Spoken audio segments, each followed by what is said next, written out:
Sunlight is the best disinfectant. These words by the Supreme Court in 2018 best describe the historic change that has begun today. The top court has begun a live stream of cases being heard by its constitutional bench. We're showing you what people could see today as three very crucial cases were being heard. This means that some very important cases of the highest court of the land can be seen in its entirety online. You can see all of the proceedings. Right now, this is being hosted on YouTube, and eventually it will be on the website of the Supreme Court. But just on day one, nearly 8 lakh viewers tuned in to watch arguments and decisions in these three key cases. Now, why should this matter? One would think this news is only of interest to lawyers, law students, petitioners perhaps, or people in this legal field. But this is truly a game changer because it brings the process of justice closer to the average Indian citizen. The Supreme Court even said this today in a press release after this historic day. They said this is a step which will go a long way in overcoming barriers of distance with citizens. It also gives us an opportunity to understand how the law works. Take, for example, some of the cases that will be live streamed over the next few days. These include a petition, and this case starts tomorrow. It's a petition which will challenge demonetization, which took place in 2016. Over the next few days, we will see a live stream of a case for restriction on freedom of speech exercised by ministers, challenges to the CAA, the Citizenship Amendment Act, revocation of Article 370, granting special status to Jammu and Kashmir. So all of these cases will be live streamed. What are the benefits of this and why did this happen? It all started actually in 2018 when a petition put forward by top lawyer Indira Jaising and a law student asked for live stream of these cases. It was allowed in 2018 itself, but it has taken some time for the entire system to be put into place. And a full court headed by Chief Justice UU Lalit decided that today will be the first day from when on this process will begin. So what is the benefit of this? It, in part, will increase legal literacy. The aam aadmi, the aam aurat will be able to understand what actually happens in the courtroom and what the law means.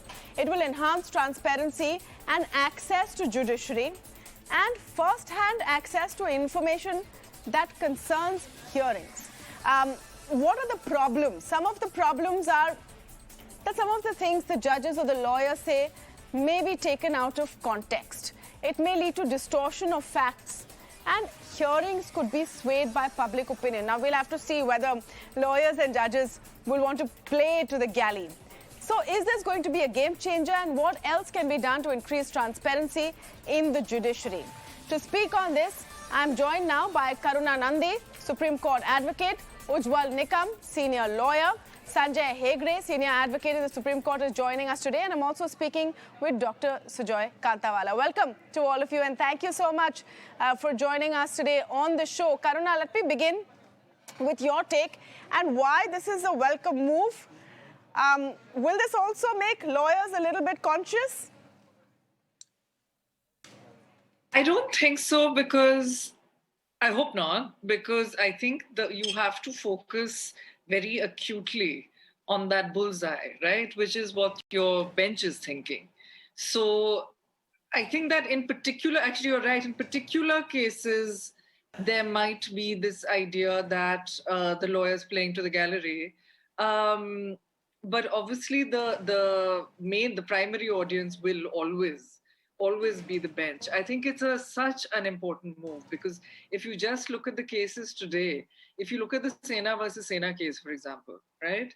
And think about the huge numbers of people who would be interested in this case. And if you look at the fact that there's such a wide public interest jurisdiction, which is a representative jurisdiction, and that when you're representing, I beg your pardon, a large number of people who don't have that voice, the right to know is part of a right to speak, and sometimes also leads to a right to speak, right? So there's a very important empowering of people whose rights will be directly affected by some of these cases.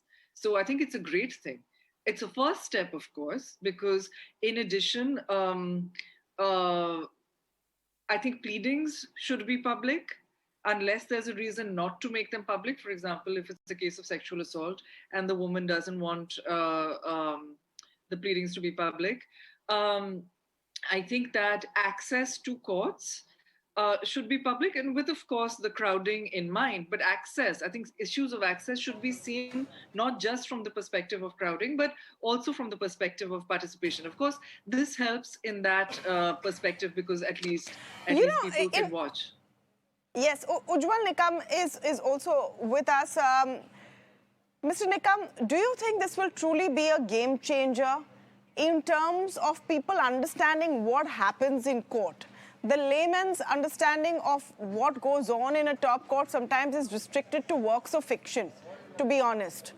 You know, scenes they see out of movies or in dramas. Do you think that this will make people understand what exactly happens and bring more transparency even between client and lawyer? Indeed, it's a first step towards the transparency of the court proceeding. Not only that, but it would give also, because the basic principle in the criminal jurisprudence is justice is not to be only done, but it appears to have been done. And therefore, the public at large have a legal right to know actually what is going on in their matter. They have also legal right to know what their lawyers are arguing before the bench. What is the view of the bench on that particular issue? Number one. Number two, the courts, Indian courts are always open. That is again the fundamental principle in our criminal jurisprudence, save and except in certain cases of the sexual assault. But some litigants are very poor, and you see, they are not in a position to attend the court proceeding, or they can't hear what their lawyers are going to argue in the matter. And therefore, in a way, it would also check not only the bar, but also it will have an indirect control over the presiding judge also. But I'm of the candid opinion, in fact, there should be an actual telecast of the whole court proceeding. Because when I was conducting the trial of 26th November of terror attack on the Mumbai, I was of the candid view that the trial must go in the open court. Because there was one view for certain security reasons that it should be held in camera like in Pakistan, whatever being the trial of 26th November. I said, no, the entire globe has a legal right to know how we are parting and departing the justice with a foreign criminal. And ultimately, the court and the government accepted my suggestion. The trial of 26th November was in the open court. Only we have regulated the certain entries in order to have the security of the concerned criminal and in order to have the maintenance of the peace and law and order in the court premises. I welcome this idea of our Chief Justice, who has streamlined this entire court proceeding. And I think it will be a better, and it will have certain ramification, no doubt. Of course, this is a very trial method. And let us examine how far it goes. You know, Sanjay Hedge, I had the opportunity to ask you this earlier, and I'll reiterate the question. Will it make lawyers and judges more conscious? Do you think you will think about what you're saying with the knowledge, next time you're in court, with the knowledge that there may be lakhs of people watching? Today, one of the cases said up to 3 lakh people watching at that time. Do you think that will impact you in any way? Not really, because as Karuna said, the primary audience is that of the judge. I would not care for the opinion of 3 lakh people as long as I get my order from the judge. So that has to be the lawyer's focus. We would probably use language and phraseology which would be better understood by a legal mind than by the public at large. Yes, there may be cases where people want the oxygen of publicity for the cause. There have been trials where people have chosen to become martyrs, for instance. In those cases, there might be arguments made. But in a vast majority of cases, arguments are very legalistic, very formulaic, actually rather boring for the lay audience. But that's how things have to be. And I think it would be a very poor lawyer who would play for the cameras rather than the judge. You know, the last sort of experience which became a global phenomena as far as court proceedings are concerned, and not in India, the context is very different, was the Johnny Depp Amber Heard proceedings. Sujay Kantawala, Sanjay Hedge is saying, what is all the excitement about? Most of these proceedings are extremely boring. There's going to be no, you know, Heard Depp kind of a situation happening. Can you think of some very interesting cases that you've been a part of which would benefit or would be interesting for people to watch and would actually illuminate them on how the law works? Well, cases which are of great public importance, touching our lives across India, are cases where everyone is interested. And not only law students or lawyers or people connected to the legal profession, but these days, even the general public is very, very much interested as to how and on what basis court proceedings are conducted in our country. Let me give you an example. Today, from morning, the TV in my office was on throughout, and the clients, the staff, everyone was just glued to the TV. It was amazing. It was an amazing experience to see someone who's who spent 30 years at the bar, that justice, the concept that justice must be seen to be done. The world is today witness to our top court and the top class bar and the preparation of the counsels, the hard work, the note taking by the judges, the courteous approach to each side, to the point arguments, the command over the language. These are all different facets now which the world is going to witness. I'm taking this from a different viewpoint. One viewpoint is the bench, the bar, the litigating public, but also consider today 8 lakh views, tomorrow it will be 18 lakh views. More people who watch will understand how our vibrant judiciary is working, how much hard work is put into this in every matter of constitutional importance or even general importance. So therefore, I see a very, very bright future, very, very heartwarming, and the majesty of our institutions.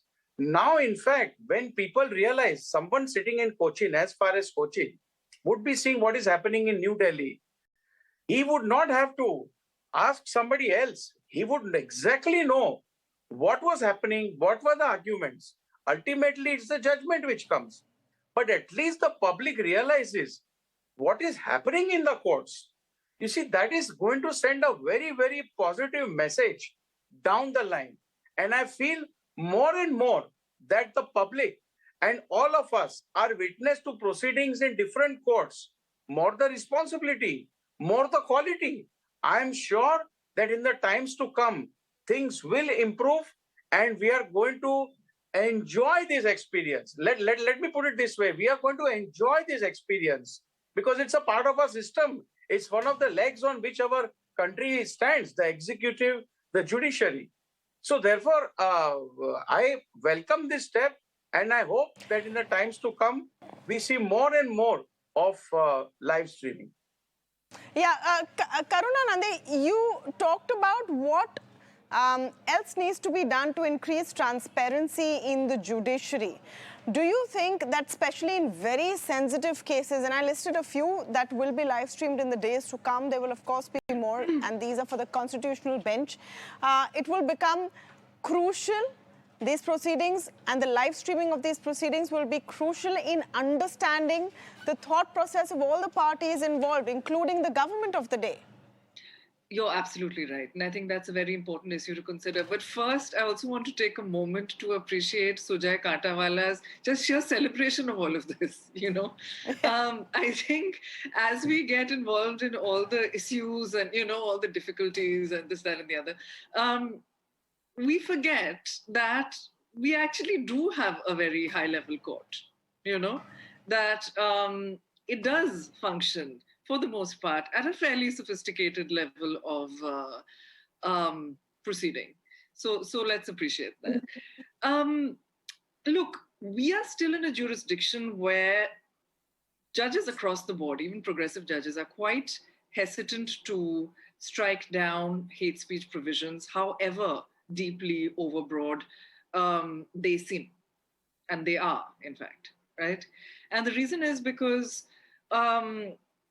we are a populace in which the heckler's veto frequently operates. You know, we are a population in which, when Rajkumar died, the very famous actor from the South, buses were burnt, right?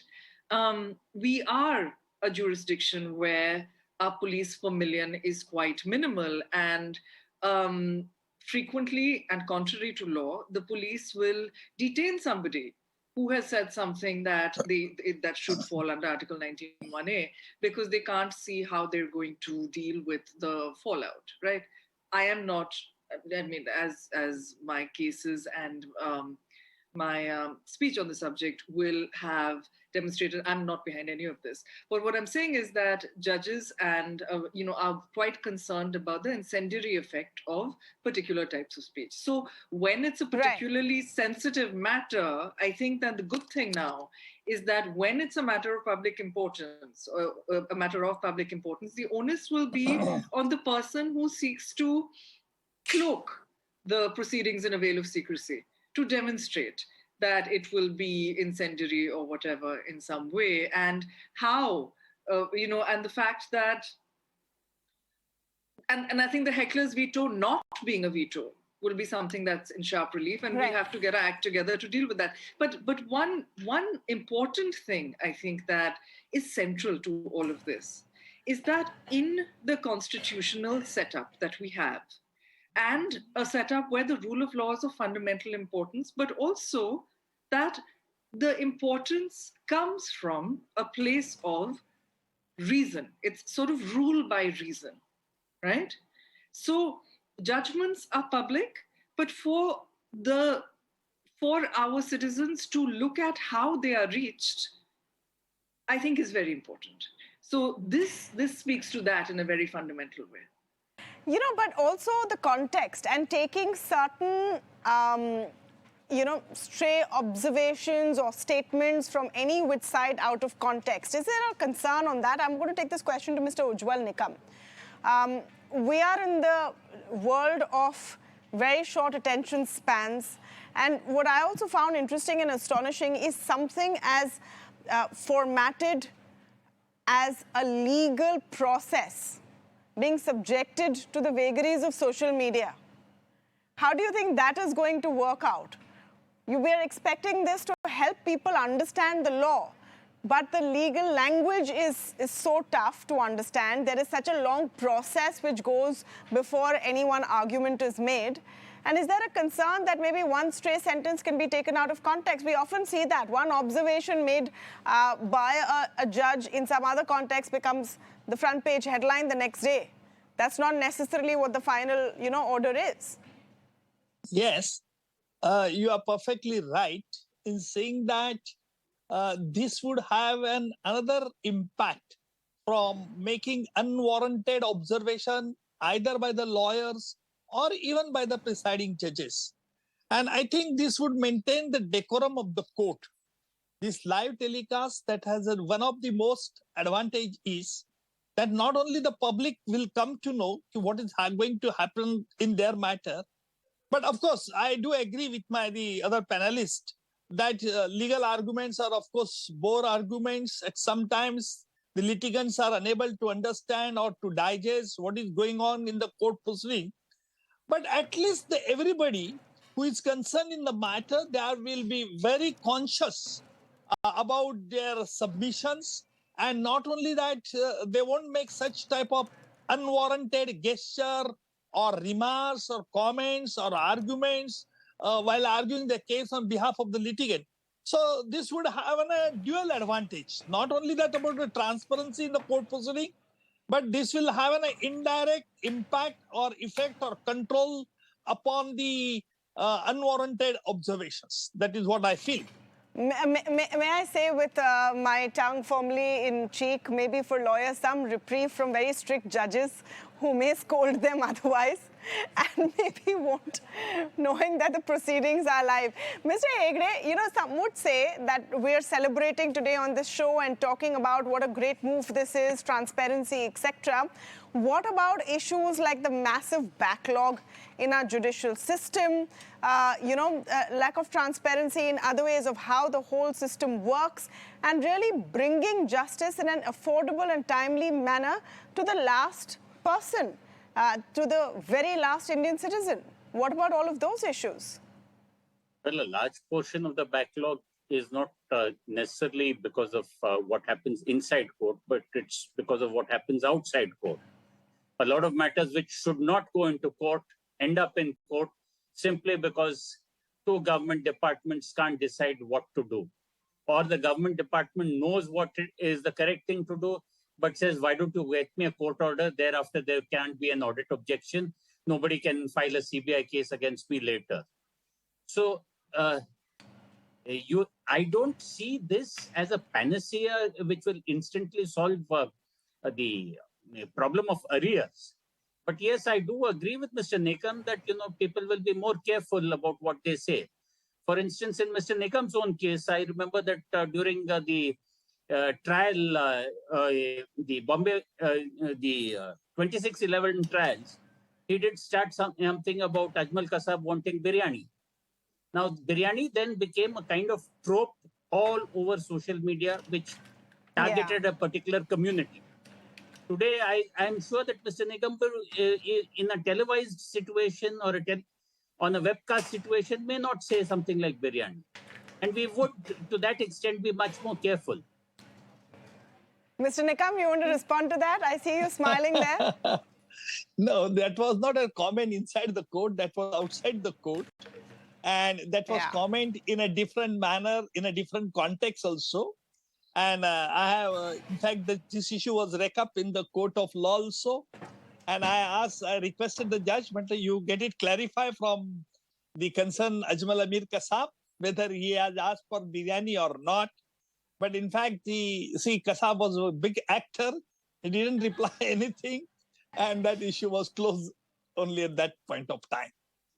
I think the point was not Kasab. The point was biryani and a community which ate biryani. It became a tool to target that community. And then thereafter, there was humor in asking about, is there veg biryani as well? No, I don't agree with my friend. That was not an issue in the court. The issue was in the different context. Intended it. You may not have intended it, but it did become. But Sanjay Hedge, to that point, if you're talking about people finding ways to create incendiary issues, there are more than enough outlets. It may not just be in court, where so many things are said. Absolutely. See, there was this other example which happened recently. Just an aside, when during the hijab matters, when I said that, look, everybody pays taxes, everybody should have a right to education, which is government funded. And one of the judges said that only 4% pay income tax. And it was sorted out by saying, look, everybody pays indirect tax. But then that became a huge issue somewhere. You see, the nature of the beast of publicity is something which cannot entirely be controlled. One set of remarks, as you said, can be taken out of context. There can be a very flattening of it on social media especially, and driven by hashtags and by orchestrated IT cells and armies of law. I've also seen that a lawyer makes a submission in court. Somebody made Mr. Dushyant Dave made submissions in court, and your sister channel raked it up and had a whole debate on why he said the word dignity and are other women not dignified. So, yes, what you red flagged in your comments is a genuine concern. So Karuna Nundy wants to come in on that. Karuna Nundy, in the day of headlines, hashtags, and social media trends, there are more than enough ways, isn't it, to create issues. Will that impact the sanctity of the process just because it is telecast? What about the disinfectant of sunlight? I think that the issues are currently being created anyway, and this is a great response to that. Because what you can then do is, whoever wants to clarify it has the objective record for anyone to see. It's one thing to see. I think Live Law and Bharat Bench had done exceptional human service in the last few years by live reporting what had happened, but it's still secondhand, right? Here, any viewer can see what happened, and how that's edited, of course, becomes, an issue. There'll always be some issue. But the fact that the Supreme Court is saying that, look, here we are. This is what we actually do. Come and see what's actually happening rather than relying on some hashtag or some other nonsense. See what's happening. And the fact that it's so easily accessible, I think all of this will be a really good input and will be a really good response. It won't be dispositive, but it will be a great response. Another very important case that's being currently heard is whether arguing through video conference should be a fundamental right. And I am of the strong belief that it should, that it will give access to that litigant from Cochin or even from Bombay, or from Bulandshahr, wherever it is. It'll help, young mothers and fathers with small children. It'll help people who are elderly, who only have energy for that one matter, who can only, some of our very eminent lawyers are actually quite elderly, right? And there's no retirement age. What if they can just argue that one matter and can just argue it and don't really have the ability to come to court? I know a lawyer who had major chronic illness, but she was sticking it out in court. We don't see her as much now, but if she has the ability to do that one matter, even if she's in Delhi. So I think that fundamental right aspect to access, in terms of access to justice is very important. And I know many judges, I don't think all judges enjoyed it. I personally enjoyed the lockdown time in terms of VC a lot. I think that there was a great sort of flattening effect. Yes. But we also had so many bloopers. We had people coming in, logging in and singing film songs. I know, that was very and we had all of those and issues. Clothing and what all they were doing. No? Yeah. There was a lot of stuff happening. Sujay Kantawala, will this take away from the seriousness of the process, or do you think it's good that everything is all out in the open? Everyone can see what the lawyers are saying, what the judges are saying, and how that final decision is being made. No, I agree, naturally. And to add to what Karuna just said, regarding accessibility, let me tell you that it is sometimes very intimidating for a junior to stand before the awesome Supreme Court. You see, what happens is they kind of freeze sometimes when they are physically there. But during lockdown and during the time, you could argue from the comfort of your office, but with your uniform on. I saw a lot of junior counsels fearlessly arguing, and quite well, before the Supreme Court. So that gave them a platform to make their submissions. Later on in life, of course, physically they will appear, they will lose that. But that gave such an impetus, such a moral boost. It was like a double shot of caffeine. So these are small things and fine nuances which ultimately will enrich our profession and will ultimately help the litigating public and create better law, better judicial precedent.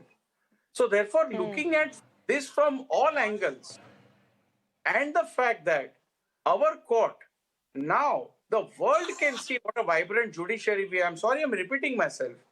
This Sujay, is in hindsight, very hard. in hindsight, let me ask you a tough question. In hindsight, a case that you have argued or an incident in court that you're glad was not broadcast live?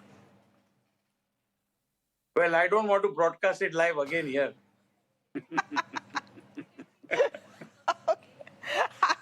I would leave it at that. There are so many important cases and so many important points that are of so much importance. And my senior friends on the debate, all very senior to me in the profession, would bear me out on that. That this is extremely heartwarming. That today somebody sitting in New York can see what my Supreme Court is doing, how my judges are taking down notes, how they are asking what pertinent questions, what my counsels are, what my brothers and sisters at the bar are eloquently putting forth. I mean, this is something very nice to see. Let me put it all right, always. let's see. Let's not, it's not always like that, right? We'll know. The good, bad, the ugly. I mean, I just want to say over here that now everyone in the legal fraternity will, in a sense, know what we go through during live broadcasts, where all the mistakes, all the bloopers are all out there for everyone to see. There's really no coming back from it. Yes, Sanjay? Tamanna, I really dread what's going to happen on my WhatsApp, especially after somebody watches my argument and then keeps sending me messages. You should have argued this. Why didn't you say that? And some of them may be my siblings sitting in New York or Boston or wherever else. Yes. Welcome to our world. That's all I want to say. I'll wrap it by saying welcome to our world. Thank you so much. A pleasure having this conversation today. Karuna Nundy, Ujjwal Nikam, Sanjay Hedge, Sujay Kantawala, the best of the best in the profession, talking about what is going to be a watershed moment for the way the Indian judiciary functions. Let me